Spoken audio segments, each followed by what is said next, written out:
A look back all the way to 46 years ago shows when Bronson was just 5 years old. This was when he realized that he was different from all the other orcs in his pack. Aside from his appearance, Bron was much more intelligent than the others.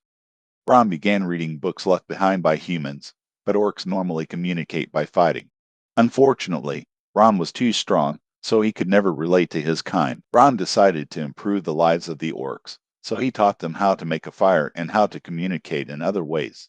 Eventually, Bronson was worshipped as a god, and there was no longer anyone who would even attempt to approach him.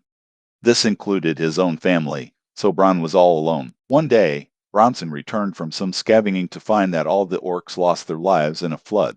Bron, however, felt nothing, which was just another painful reminder of how isolated he was. One night, Bron was attacked by a human, but this human was shocked to see that an orc was reading and talking. On top of that, Bronson had eliminated a dragon that was tormenting a town. This man was hired to kill an orc in the forest, but it's clear that Bronson is no ordinary orc. The two talked about Bron's situation and how isolated he has become. Bron wanted a friend that he could fight on equal terms, but he didn't believe that he would ever find one. The man was Reinhardt, and he had dreams as well, so he urged Bronson to chase their dreams together. He explained that he fought alongside the hero Yamato, and he became known as one of the legendary five. Reinhardt was also the man that wrote the book about Yamato's legendary journey.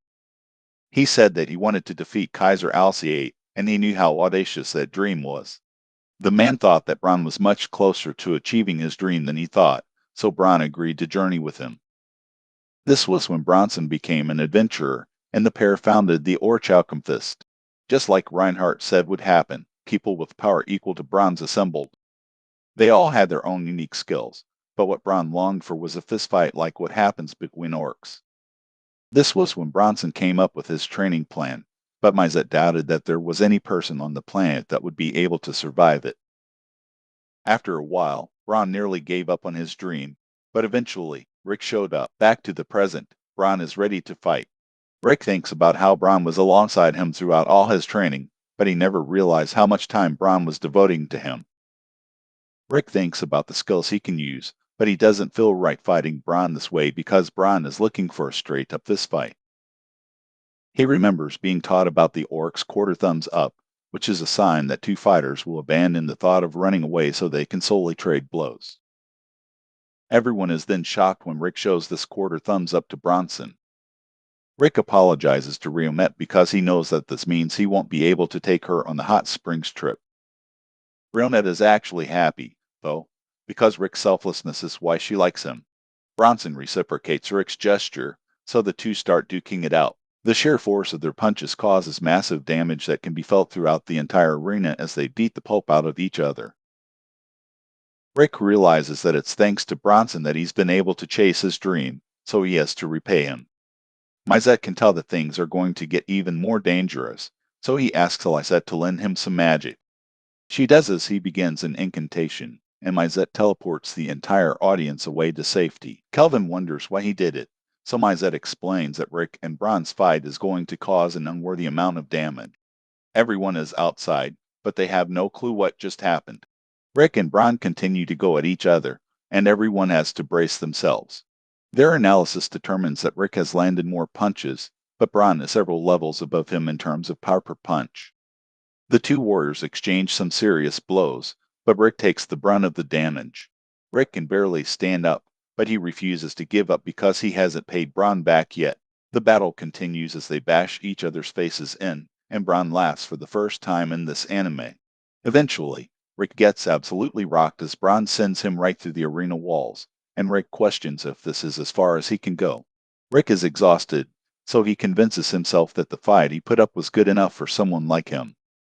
Rick hopes that Bronson is satisfied with the fight, but he sees that his sensei looks like he can still fight more. Rick's body can no longer move, so he can't continue fighting, but Rick is surprised when he can at least move a finger. Angelica assumes that Rick can't continue, but the others reveal that Rick is not done yet. That isn't all, as they explain that Rick hasn't even gotten really serious yet.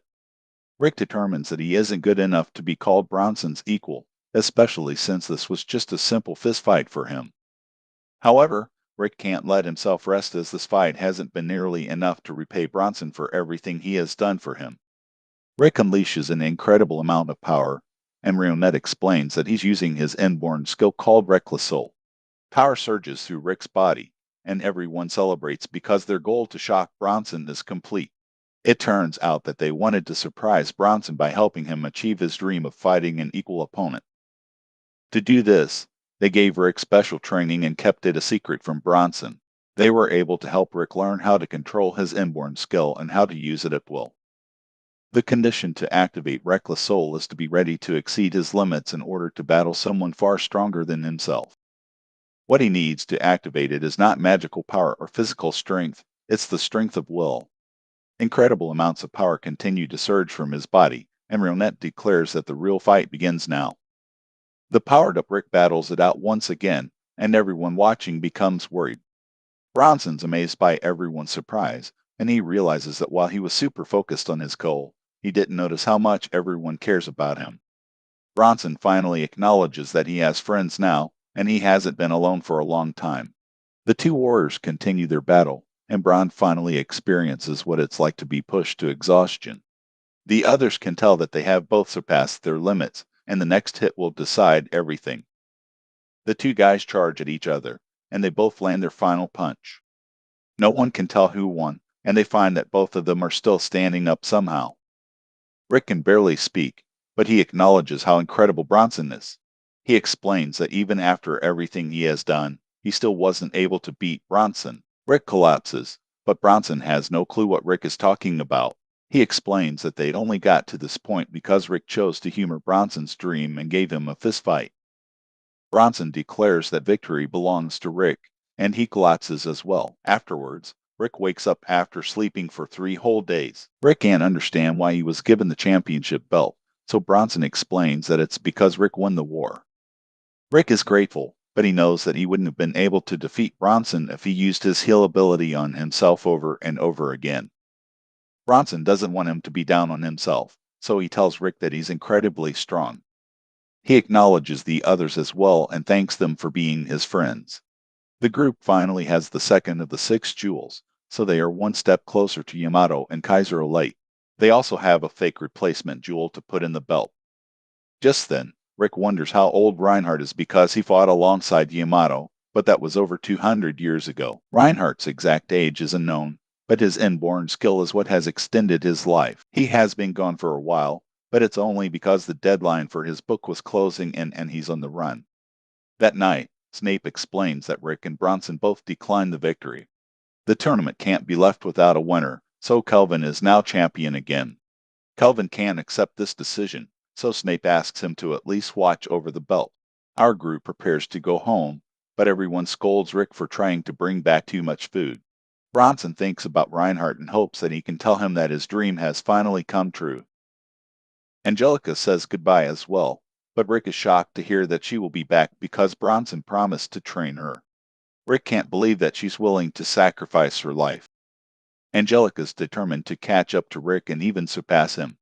Rick says that he plans to run home because he's a late starting E-rank adventurer, but Angelica points out that he's pretty much an S-rank.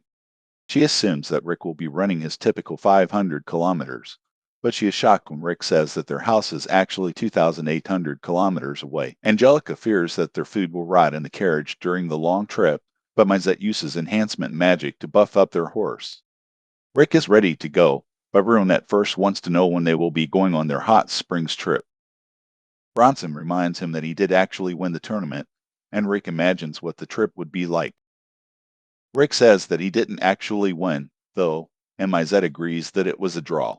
Mizette recommends that they have a race back home, and if Rick loses, then he will have to go on the hot springs trip.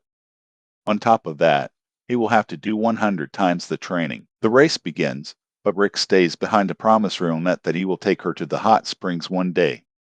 He doesn't want to have to do 100 times of training, though, so he begins running. As they run back, Rick thinks about how even though it took a really long time, his dream of becoming an adventurer finally came true. This isn't the end, however, as his next dream still awaits him, and it doesn't matter how old he is.